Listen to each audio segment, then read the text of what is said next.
Guys, welcome back to my channel KS vlogging tech and मैं हूं खुशी शर्मा। आज जो स्टोरी मैं आपके लिए लेकर आई हूं, ये मुझे दिनेश नाम के लड़के ने मेरे इंस्टाग्राम अकाउंट पर लिखकर भेजी थी। तो ये उसकी रियल लाइफ की स्टोरी है। तो ये जो स्टोरी है ये उत्तर प्रदेश के एक शहर की है। उन्होंने मुझे शहर का नाम सीक्रेट रखने के लिए कहा है, तो मैं शहर का नाम यहाँ पे रिवील नहीं करूँगी। तो चलिए स्टोरी स्टार्ट करते हैं। दोस्तों, ये जो कहानी है ये दिनेश और राजन की है, जो कि बहुत ही अच्छे दोस्त थे। वो एक दूसरे के बिना कहीं पे भी नहीं जाते थे। जब भी कहीं जाना होता तो एक दूसरे के साथ ही जाते थे। तो क्या हुआ कि राजन की रिश्तेदारी में कहीं शादी थी, तो राजन ने दिनेश को बोला कि आज शाम को शादी पे चलना है, तो तू मेरे साथ चलना। तो दिनेश भी रेडी हो गया। तो दोनों फिर शादी के लिए निकल पड़े। तो शादी अटेंड करने के बाद जब वो वापसी में आ रहे थे तो उन्होंने हाईवे का रास्ता पकड़ा। उस टाइम लगभग रात के 1-1:30 बज रहे होंगे। तो हाईवे के आगे एक सुनसान रास्ता था। वो वहाँ जब पहुँचे तो उन्होंने देखा कि एक बहुत ही सुंदर औरत इतने सुंदर कपड़ों में खड़ी है और उनकी तरफ देख रही थी। तो वो उन दोनों को इशारा करके अपनी तरफ बुला रही थी। तो राजन ने दिनेश से कहा कि देखो वो हमें बुला रही है, हो सकता है कि इसे लिफ्ट चाहिए होगी, तो हम इसे अपनी गाड़ी में बिठा लेते हैं और रास्ते में हमारा भी अच्छा टाइम पास हो जाएगा, क्योंकि वो रास्ता है वो बहुत ही लंबा है। तो दिनेश ने कहा कि तेरा दिमाग ख़राब है, मुझे तो ये औरत सही नहीं लगती है, क्योंकि इतने सुनसान रास्ते में कोई औरत ऐसे क्यों खड़ी होगी। तो दिनेश ने कहा कि तुझे तो हर एक पे शक करने की आदत है, तो एक बार पूछने में क्या जाता, तो एक बार हम पूछते तो हैं जाके। तो उसने कहा ठीक है चलो पूछ लेते हैं। तो वो उस औरत के पास गए। तो उन्होंने पूछा कि आपने कहाँ जाना है, तो आप यहाँ पे क्यों खड़े हो। तो उसने बताया कि हम लोग कहीं से आ रहे थे, तो मेरा पति ड्रिंक करता है, तो उसने मुझे नशा करके बहुत मारा। तो मैंने जब उसको कहा कि तुम ड्रिंक मत किया करो, तो वो मुझे यहीं सुनसान रास्ते में छोड़कर अकेला ही भाग गया। आप मुझे शहर तक लिफ्ट दे दो, उसके बाद मैं आगे अकेली ही चली जाऊंगी। तो इतना कहकर उसने कहा कि मुझे अपनी गाड़ी में बिठा लीजिए। तो दिनेश राजन को कहने लगे कि मुझे तो ये औरत बिल्कुल भी सही नहीं लग रही है। पहली बात तो इतनी सुनसान सड़क में खड़ी है और मुझे तो इसकी बातें भी झूठी लग रही हैं। तो राजन उसको बोलने लग गया कि तू प्लीज़ चुप करके बैठ जा, तू तो हर बात पर रोक टोक करने लगा है, तो अब इस बात पर कोई रोक टोक मत करना, हम उसको बिठा लेते हैं गाड़ी में। तो वो उस औरत को बोलता है कि आइए आप बैठ जाइए। तो वो औरत उस गाड़ी में बैठ जाती है। दिनेश को तो पहले ही उस औरत पर शक था।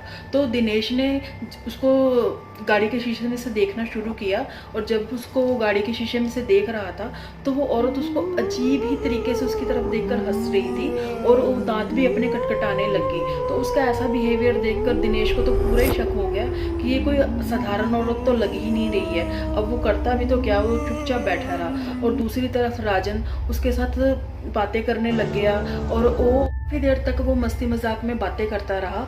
और बातों बातों में वो पूछने लग गया कि आप इतनी खूबसूरत हो, अगर आपका पति आपको मारता है तो आप उसके साथ क्यों रह रही हो। तो उस औरत ने बोला कि मेरी जो शादी है मेरे घर वालों ने ज़बरदस्ती करवाई थी, ये शादी मेरी मर्जी से नहीं हुई थी। तो उसने कहा कि अगर मेरी इतनी खूबसूरत पत्नी होती तो मैं उसे रानियों की तरह रखता, उसे कभी दुख नहीं देता। तो इतनी बात सुनकर वो औरत मुस्कुराने लग गई।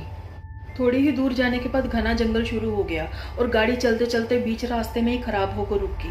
राजन ने कहा कि अरे ये क्या हुआ, मैंने तो गाड़ी में पूरा पेट्रोल डलवाया था और गाड़ी की सर्विस भी हुई हुई, तो ये अचानक रुक कैसे गई।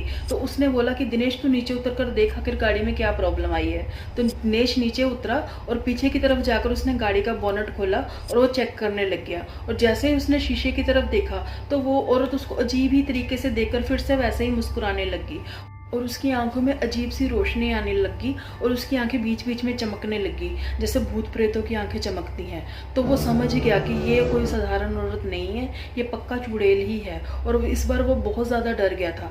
अब वो ये सोच रहा था कि मैं अपने दोस्त राजन को कैसे बाहर बुलाऊं। तो उसने राजन को आवाज़ दी। उसने कहा कि राजन 1 मिनट आके देख कि गाड़ी में क्या प्रॉब्लम है। तो राजन जब गाड़ी से नीचे उतर कर उसकी तरफ आया तो उसने बहुत ही धीरे से राजन को बोला कि राजन देख, मैंने उसको शीशे में देखा है, इसकी आंखें बहुत ज़्यादा चमक रही थी और ये अजीब ही तरीके से मुस्कुरा रही थी। तू मान ना मान, ये कोई साधारण औरत नहीं है, ये एक चुड़ैल है, एक पिशाचनी है। इतने में ही गाड़ी में से उस औरत की ज़ोर ज़ोर से हंसने की आवाज़ें आने लगी।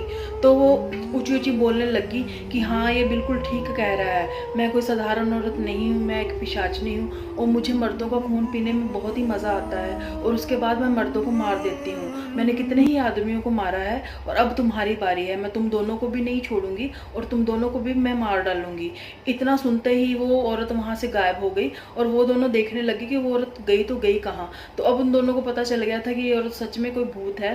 तो इतने में ही जो औरत थी वो राजन के पीछे आके खड़ी हो गई और उसने अपने जो दांत थे वो राजन की गर्दन में गाड़ दिए और उसको खून चूसने लगी। ये देखकर दिनेश बहुत ही ज्यादा डर गया और वहां से भागने लग गया।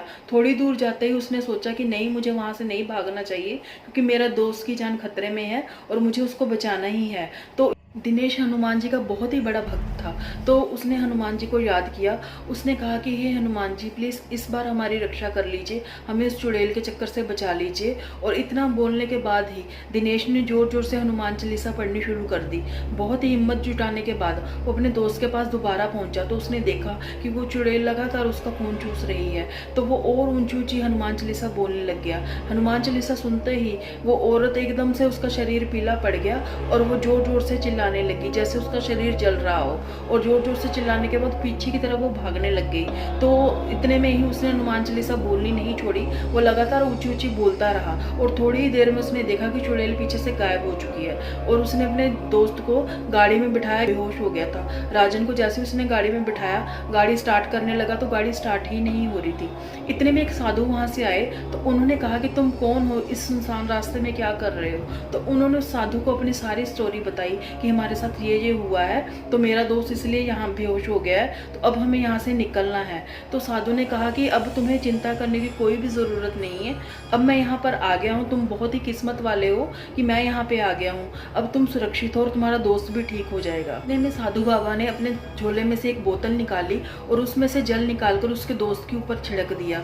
थोड़ी देर में उसके दोस्त को होश आ गया। वो जैसे ही उसको होश आया एकदम से डर गया कि कहाँ है वो चुड़ैल, कहाँ गई। तो उसके दोस्त ने कहा कि चुड़ैल चली गई है, अब ये साधु बाबा भी यहाँ पर आ गए हैं, तो अब हम सुरक्षित हैं। तो साधु बाबा ने फिर से अपने झोले में से 2 फल निकालकर राजन और दिनेश दोनों को दिए। उन्होंने बोला कि इन फल को खा लो और सीधा यहाँ से चले जाओ, पीछे चाहे जितनी मर्जी आवाजें आए तुम पीछे मुड़कर नहीं देखोगे क्योंकि इससे तुम्हारी जान को खतरा हो सकता है। तो उन्होंने कहा कि ठीक है। तो उन्होंने गाड़ी स्टार्ट की तो गाड़ी चल ही नहीं रही थी। तो उन्होंने कहा कि गाड़ी तो चल नहीं रही बाबा, तो हम कैसे जाएं। तो उन्होंने बोला कि एक बार सच्चे मन से श्री राम का नाम लो तो ये गाड़ी अपने आप चल पड़ेगी। तो उन दोनों ने सच्चे मन से श्री राम जी का नाम लिया और गाड़ी स्टार्ट की और गाड़ी एक ही सेल्फ में स्टार्ट हो गई और वो वहाँ से जाने लगे। तो उन्होंने देखा वो साधु बाबा वहीं खड़े थे। तो जैसे ही वो आगे पहुंचे तो साधु बाबा अचानक से गायब हो गए। तो वो आगे जाने लगे तो उनको वो चुड़ैल की आवाज़ें पीछे से आने लगी। वो कभी उसकी पापा की आवाज़ बनकर बोलने लगी, कभी किसी एक की आवाज़ में बातें करने लगी। तो साधु बाबा की बात को ध्यान में रखते हुए वो बिना पीछे मुड़े सीधा ही शहर की तरफ निकल गए और जल्दी ही शहर आ गया। दिनेश ने राजन को अपने घर लेके जाने का फैसला किया और वो राजन को अपने घर ले गया। और घर पहुंचते ही उन्होंने अपने घर वालों को सारी बातें बताई। जो दिनेश के पिता थे वो बहुत ही समझदार इंसान थे और बहुत ही धार्मिक किस्म के इंसान थे। तो उनको भी हनुमान जी में बहुत ज़्यादा श्रद्धा थी। तो उन्होंने उनको बताया कि जिस साधु बाबा ने तुम्हारी जान बचाई है वो कोई और नहीं, वो साक्षात हनुमान जी थे। तो उन्होंने बताया कि उस हाईवे के पास रोज ऐसी घटनाएं होती हैं और कितने लोग मरते हैं। तुम बहुत ही ज़्यादा किस्मत वाले हो कि तुम्हारी जान बच गई, तुम्हें साक्षात हनुमान जी ने ही बचा लिया। तो फिर उसके बाद दिनेश और राजन ने सच्चे मन से हनुमान जी का धन्यवाद किया और उन्होंने कहा कि आपने हमारी जान बचाई है, इसका उपकार हम जिंदगी भर नहीं भूलेंगे। तो दोस्तों ये जो स्टोरी है ये मुझे दिनेश ने लिख कर भेजी थी। अगर आपके पास भी ऐसी कोई स्टोरी है या कोई घटना आपके साथ घटी हो तो मेरे इंस्टाग्राम अकाउंट में लिख कर भेज दीजिएगा, तो मैं आपकी स्टोरी अपने चैनल पर जरूर दिखाऊंगी। और अगर आपको मेरी वीडियो पसंद आई है तो नीचे कमेंट करके ज़रूर बताइएगा। और अगर आपने अभी तक मेरे चैनल को सब्सक्राइब नहीं किया है तो प्लीज़ मेरे चैनल को सब्सक्राइब कीजिए, मेरी वीडियो को लाइक कीजिए, शेयर कीजिए, ताकि मैं ऐसी ही सच्ची घटनाएं आपके सामने लाती रहूं। तब तक के लिए good night, take care, bye bye.